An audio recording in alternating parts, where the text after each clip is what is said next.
galera, vamos começando mais um vídeo aqui no Elder Dragon. Eu sou o Davi, você está assistindo mais um Dragon Vlog de Magic.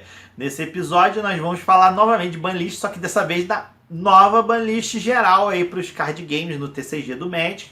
Nenhum banimento e nenhum desban. E com isso, então tem muito o que falar? Não, muito pelo contrário. O fato de nós não termos nenhuma mudança nos formatos em termos de lista de banlist é muito bom. Significa então que nós estamos com um formato saudável e que podemos agora traçar com mais segurança como é que as coisas vão ocorrer daqui para frente, né? O principal quando se fala de banlist é falar de Modern, porque o Modern é o formato hoje que está mais crescendo em termos dos formatos construídos. As pessoas estão se sentindo mais seguras em investir no formato. E está um formato com muita variedade, com muitas possibilidades, tá? E não tá mais aquela coisa assim, joguei alguns turnos e acabou. Não, dá para fazer partidas longuíssimas, né? Porque a gente tem muitos arquétipos diferentes, seja puxado mais pro combo, pro água, até hard control, né? Então tá um formato bem bacana. Se você tem Jeskai Control, o W Control, né, que agora estão usando busca por Ascanta, né? Essa carta aí, quem não pegou chora, porque agora no Modern também está vendo o jogo, né? Tem o Storm, que talvez seja o deck aí que está agora em voga, porque está aparecendo direto, fazendo resultado. O Gift Storm. E tá usando também o Optar. Optar, se foi aquela carta que entrou no T2, mas que ia vazar, obviamente, é para mexer com o Modern, para ter alguma cantripzinha instant, porque o deck em geral, todos eles, tanto os controles quanto os compos estavam precisando, né? E é uma coisa mais contornável, é mais aceitável, porque só dá um Scry 1 em vez de dar um Scry 2, que faz muita diferença, né?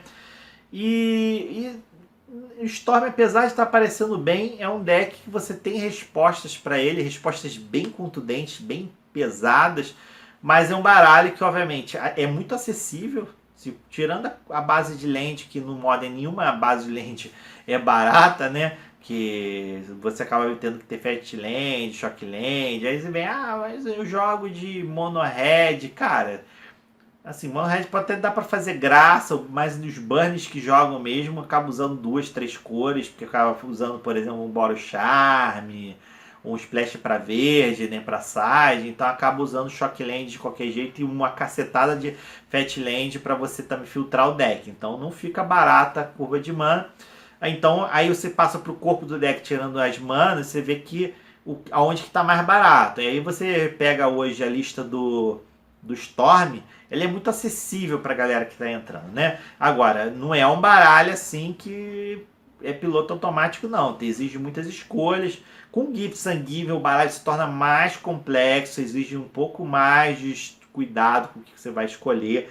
Não, mas aí o deck já interage com Grave, tem Nox Revival, o cara se aprender isso já fica no automático. Não é bem assim não, tem situações de jogo que você tem que saber que realmente você vai escolher, principalmente que tem situações que você não vai combar necessariamente, mas você precisa se proteger. Então teu Grape Shot, por exemplo, deixa de virar, por exemplo, simplesmente uma que o condition vira uma defesa do deck. Isso aí pode acontecer bastante, tá? E o próprio Antidote Warrior também, que está sendo usado junto, não necessariamente também vai ser aqui o condition, às vezes é para botar pressão na mesa, outro para te defender, vai depender muito caso a caso, tá? Não é um baralho mega complexo, claro, mas é um deck que exige escolhas, e como tem muitos decks diferentes, o Storm, essa lista que tem no Storm não é necessariamente uma lista, tô aqui combando, ignorando o que o meu oponente está fazendo, tanto faz, muito pelo contrário, é um deck que está sempre tendo que observar o que o oponente vai fazer para saber a hora que ele vai combar, a hora que ele vai ter que se defender,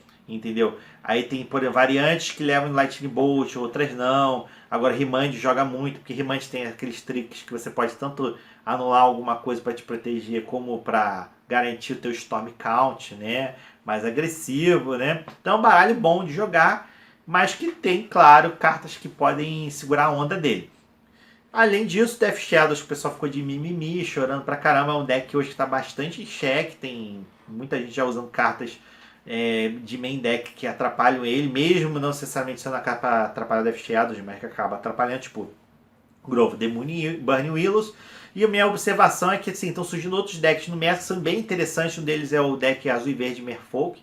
E eu faço destaque aí principalmente nos bichos, nas cartas de Explorer de Ixalan, esses bichos que estão aí drop 2, né, que tem exploração muito boas, tá? Então, aí por isso que o Gemerfolk foi bacana, porque além de ter aquele bicho humano 1/1, né, que fica 2/2 quando se você controlar uma ilha, tem um bicho com explorar que é até incomum. Essas duas cartas que adicionaram a pressão de deck são incomuns apenas, né, mas são excelentes. E o Merfolk, que é 2/1 explorar, ele é interessante para decks até que não sejam de Merfolk, que a habilidade de explorar é muito boa, tá? Quando são em criaturas de custo baixo, né? E tem aí os outros clássicos também no formato, né? Eu só deixei de falar um pouco do Ponza, que também apareceu no top 8, né? Não quero deixar de falar desse deck, que é um deck que eu gostei bastante. Pena que o cara no top 8 só fez lambança, perdeu o jogo ganho pro Grix Death Shadows. Tava enfrentando o Andrew Jessup, que é um cara que já tá bem assim, acostumado a jogar com Grix Death Shadows. Aí o cara não perdoa mesmo. Deu volta no cara contra os dos misplays, assim. Então foi meio lamentável assistir a partida do cara. Mas era um baralho que tinha todo tempo pra ganhar Death Shadow. Só que o cara não sabe ligar direito com o deck, não sabe fazer as jogadas certas. Tinha um deck, teoricamente, na estrutura dele era um deck que era bad match pro Death Shadows, mas tomou bola fora, né? Tomou um bigode porque não sabia se comportar no match, né? Enfim, acontece e vida que segue. E no T2 é interessante falar porque a gente teve Nacional, que formou uma equipe fortíssima para o Brasil aí no Mundial, com o Jabaiano, que é o Carlos Romão, o Paulo Vitor e o Lucas Bertoldi, né? E é interessante porque a gente vê aí novamente, principalmente a galera que é pro jogando de Temur, que é o baralho, assim, que é aquele baralho 50%, 50% pro field, e vamos dizer assim, acaba privilegiando o cara que sabe jogar bem, fazer as boas escolhas, né? Nada mais justo ter justamente essa equipe, né? O Lucas Bertoldi, se não me engano, estava com o B mid-range, que é um baralho interessante, né? Mas aí eu gostaria de chamar a atenção para ver como é que o meta já está começando a fluir, a procurar entender como contornar determinadas cartas. Porque hoje a chave que já está clara na mente da gente são as habilidades ativadas. Ou seja, criaturas que têm habilidades ativadas muito relevantes estão fazendo muita diferença. Principalmente essas criaturas que sejam difíceis de você tirar de campo. É o caso do Deus de Caravelho, porque você tira o cara volta do grave e joga de novo. Tem a habilidade ativada muito absurda, porque se você deixar ele em campo, ele vai começar a trazer um exército junto com ele.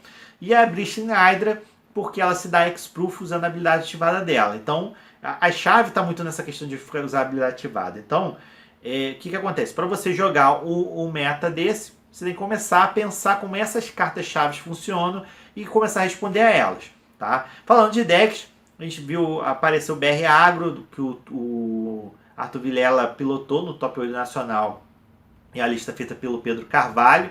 Né? Mas tivemos uma outra lista diferente também no Star City Classic, também, que era BR Agro.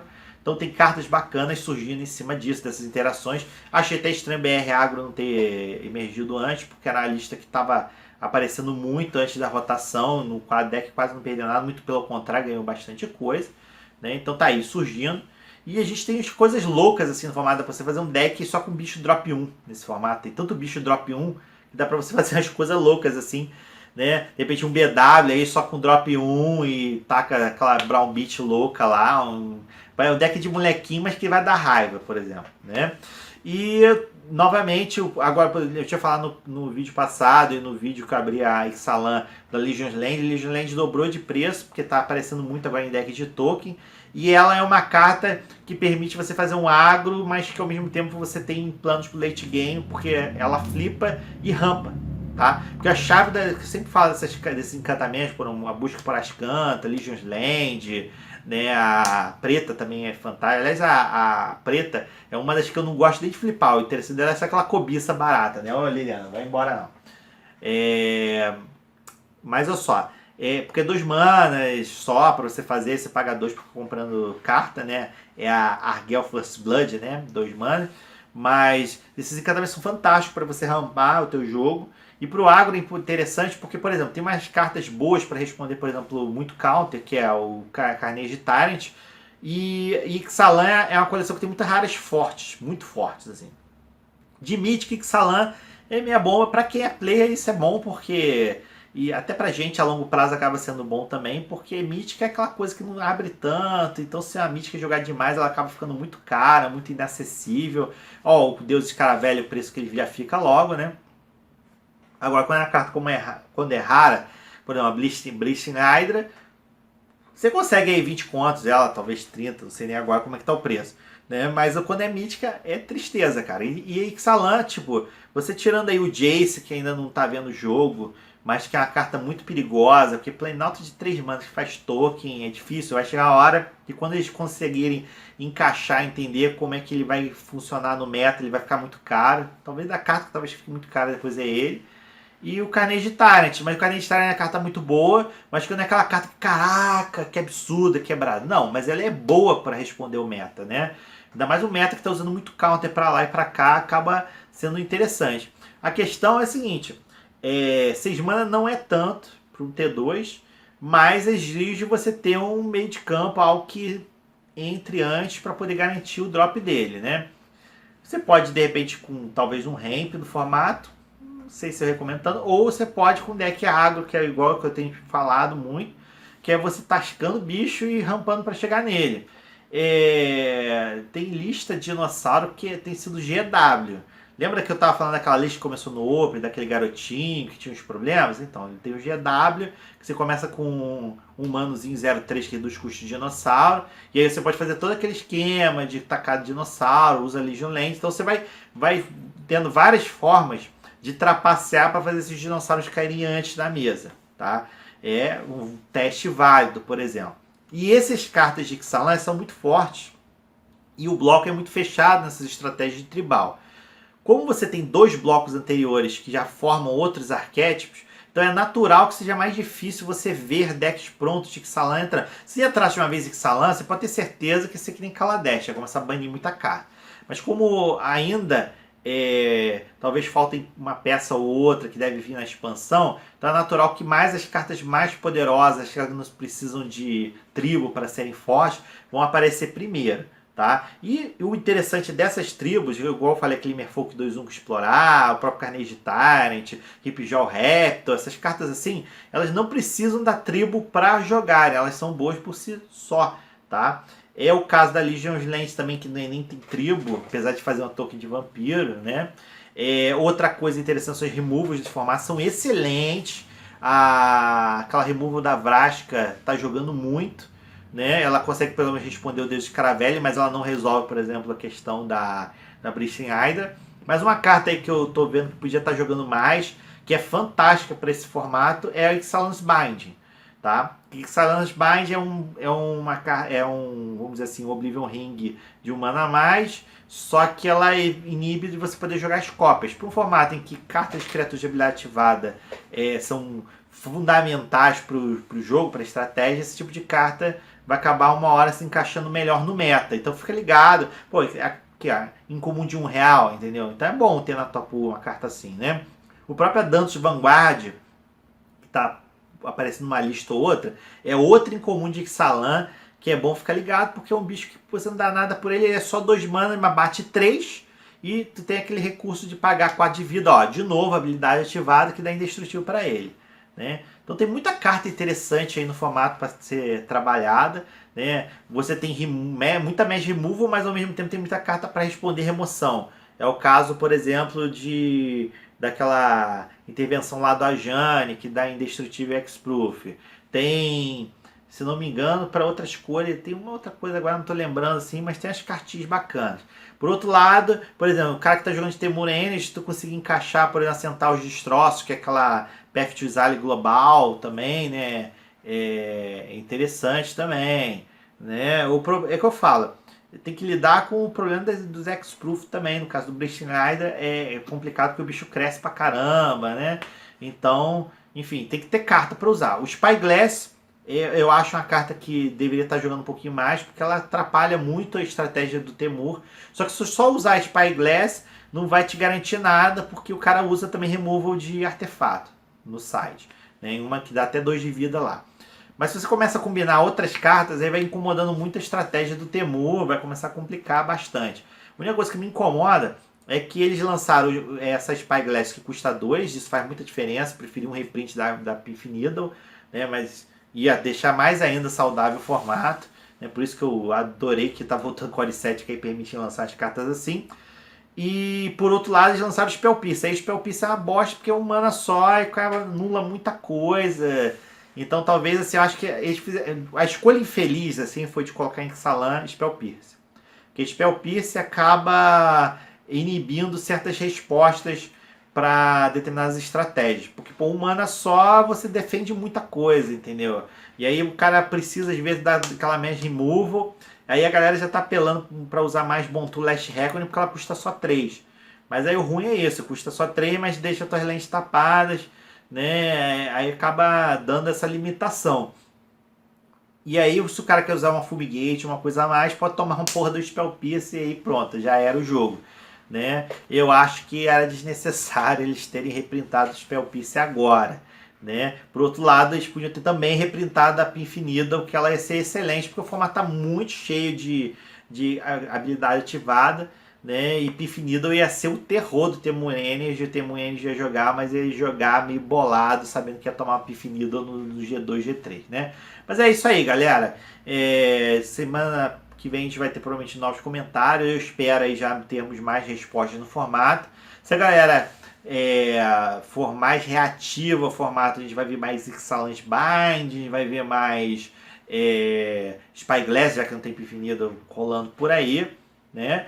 E de certa maneira ainda acho que o Temu ainda vai aparecer muito, porque é um deck sólido, é um cara que se você souber jogar muito bem, mesmo com os hates, dá pra você conseguir dar um drible aqui a colar. A questão é se de repente o pessoal começar a encaixar, por exemplo, igual eu falei, uma lista que é muito chata pro Temu Energy são as listas GW.